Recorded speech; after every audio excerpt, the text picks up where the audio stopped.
في الدنيا إن آمن ليكون। ওয়ালাইকুম আসসালাম রহমতুল্লাহি ওয়া আসাদ রনি মুহতারাম ভাই লন্ডন থেকে জানতে চেয়েছেন যে একটা বিড়াল আছে, তিনি তাকে বেশ যত্ন করান, তাকে খাওয়ান, হ্যাঁ, এবং হ্যাঁ বিছানাতেও সে থাকে, এই জন্য সে মাঝে মাঝে উনি পরিষ্কার পরিচ্ছন্নতার দিকেও লক্ষ্য রাখেন। প্রশ্ন হলো যে এভাবে বিড়াল রাখা বা এভাবে পোষা ঠিক কিনা। বিড়ালের বিষয়টা আপনারা যেটা জানেন সেটা ঠিক আছে যে আবু হুরাইরা রাদিয়াল্লাহু তাআলা আনহু, ওনার নাম হল আব্দুর রহমান বিন সাখর, তো উনি বিড়াল হাতে করে রাখতেন। উনি তো অনেক পরে এসেছিলেন ইসলামে, হ্যাঁ, অর্থাৎ প্রায় 7ম হিজরিতে উনি এসেছিলেন, মক্কা বিজয়ের আগে। এবং ওটাকে কি বলে, আস্তাগফিরুল্লাহ, খাইবার যুদ্ধের সময় আবু হুরায়রা রাদিয়াল্লাহু তাআলা আনহু উনি এসেছিলেন বর্তমানে ওই আল বাহা ওই অঞ্চল থেকে। তো উনি যখন রাসূলের কাছে আসতেন তখনই সাথে একটা বিড়ালের বাচ্চা থাকতো।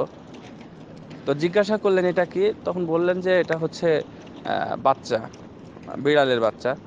তখন রাসূল সাল্লাল্লাহু আলাইহি ওয়াসাল্লাম পরবর্তীতে দেখা যাচ্ছে তাকে বললেন ইয়া আবা হারিরা, হে আবু হুরাইরা, মানে মানে যিনি বিড়াল ছানার পিতা, ছোট বিড়ালের পিতা যিনি, তোনাকে বলা হয় আবু হুরাইরা। এটাই হচ্ছে প্রসিদ্ধ হাদিস এই বিড়ালের বিষয়টা।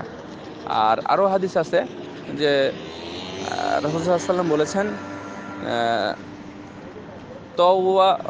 তাওয়াফাত আও তাওয়াফিন আলাইকুম, যে এটা হচ্ছে তোমাদের পাশেই থাকে, তোমাদের পাশেই বেড়ায়, সুতরাং সে যদি কোনো খাবারে মুখ দেয় তাহলে সে খাবারটা নষ্ট হয়ে যায় না, সে খাবারটা ওখান থেকে খাওয়া যায়, অর্থাৎ বিড়ালের ঝুট যেটাকে বলা হয় সেটা খাওয়া যায়। এটা হচ্ছে হাদিস।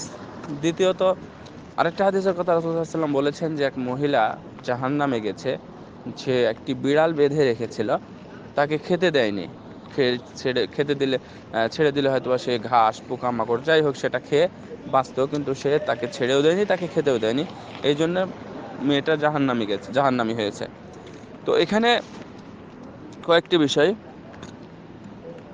বিড়াল মানে একটা পোষা প্রাণী, এটা ঠিক আছে, বিড়াল পোষা প্রাণী। তো যে কোনো প্রাণীকেই যদি আপনি পোষ মানান তাহলে সেটা পোষা প্রাণী হয়ে যায় আপনার কাছে। যেমন কোরআনের মধ্যেও আল্লাহ রাব্বুল আলামিন বলেছেন কুকুরের বিষয়টা, সেটা কুকুরকে যদি শিক্ষা দেওয়া হয় তাহলে সেটা মানে কুকুর যদি আপনার জন্য শিকার করে নিয়ে আসে তাহলে সেটাও আপনার জন্য জায়েজ হয় খাওয়ার বিষয়ে। যাই হোক সেটা ভিন্ন বিষয়। তো সুতরাং বিড়ালের বিষয়ে যেটা কোরআন হাদিসে যেগুলো আছে এটা এই পর্যন্তই। এর মাধ্যমে কোনো সাহাবী বিড়াল পুষতেন এটা কিন্তু পাওয়া যায় না। রাসূল সাল্লাল্লাহু আলাইহি ওয়াসাল্লামও বিড়াল পুষেছেন, ওনার বাড়িতে বিড়াল ছিল, এমনটা কথা আমরা দেখিনি বা হাদিসে এভাবে উল্লেখ করা নেই। কিন্তু রাসূল সাল্লাল্লাহু আলাইহি ওয়াসাল্লাম বলে দিয়েছেন সে তোমাদের পাশাপাশিই থাকে, অর্থাৎ বোঝা যাচ্ছে সে জঙ্গলের কোনো প্রাণী না, সে জঙ্গলের জিনিস না, সে মানুষের বাড়িতে মানুষের আশেপাশেই থাকে, যদি কোনো খাবারে মুখ দিয়ে দেয় তাহলে তার খাওয়া যাবে। তো বিড়াল পোষার বিষয়টা, এতে কোনো সওয়াবের কিছু নেই। আর ওই যে মহিলাটা জাহান্নামী হয়েছে, এটার অর্থ কিন্তু বিড়াল উদ্দেশ্য না। উদ্দেশ্য হলো যে কোনো প্রাণীকে আপনি কষ্ট দিয়ে মেরে ফেলতে পারবেন না। অর্থাৎ ধরে নেন একটা কুকুরকেও আপনি বেঁধে রাখলেন, প্রয়োজন আপনি তাকে হত্যা করেন অথবা তার অন্য কোনো ব্যবস্থা করেন, সেটা ভিন্ন জিনিস, তাকে মেরে ফেলেন, কিন্তু তাকে শুধুমাত্র বেঁধে রেখে কষ্ট দিয়ে ওইভাবে মেরে ফেলবেন, এটা ইসলাম আদৌ সাপোর্ট করে না। এটাই আসলে ওই হাদিসের অর্থ।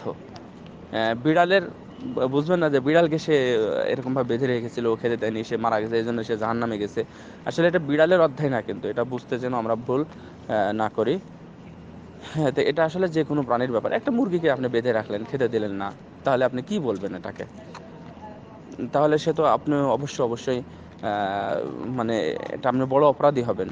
আর যদি ক্ষমা না চেয়ে যদি মৃত্যুবরণ করেন তাহলে অবশ্যই আপনি আমাদের দেশে আরও এরকম হয় যে মানে প্রাণীদেরকে হত্যা করে, এরকমভাবে অন্যের প্রাণী হিংসা করে মেরে ফেলে। আসলে এগুলো অনুচিত, এগুলো চলবে না। সুতরাং বিড়াল পোষা যাবে কি না আমি হাদিস থেকে কোনো দলিল দিতে পারলাম না, এমনি আমি হাদিসের আলোকে বলতে পারলাম এতে বিড়াল পোষাতে কোনো গুনাহ নেই। আবার এটা মনে করবেন না যে বিড়াল পোষাতে নেকি আছে, এটা যদি কেউ মনে করে তাহলে এটা আবার অতিরিক্ত হয়ে গেল। বিড়াল পোষাতে নেকি আছে এটা রাসূলের সুন্নাত বা ইত্যাদি মানে অনেক কিছু এসব কিন্তু আবার সুযোগ নেই। সুতরাং বিড়াল যদি পুষেন চাইলে পুষতে পারবেন, আর পুষলে যে গুনাহ হবে তাও হবে না। আর যদি মনে করেন যে পুষলে নেকি হবে তাহলে ভুল হবে। হ্যাঁ, কোনো বিড়ালকে যদি আপনি মানে খেতে দেন, সে খেতে পাচ্ছে না অথবা সে বিপদে আছে, তাকে বিপদ থেকে উদ্ধার করলেন, এগুলো করলে অবশ্যই নেকি আছে, যে কোনো প্রাণীর ক্ষেত্রেই নেকি আছে। আশা করি আমার পুরো আলোচনাটা শুনলে বুঝতে পারবেন আর কি। শুকরান।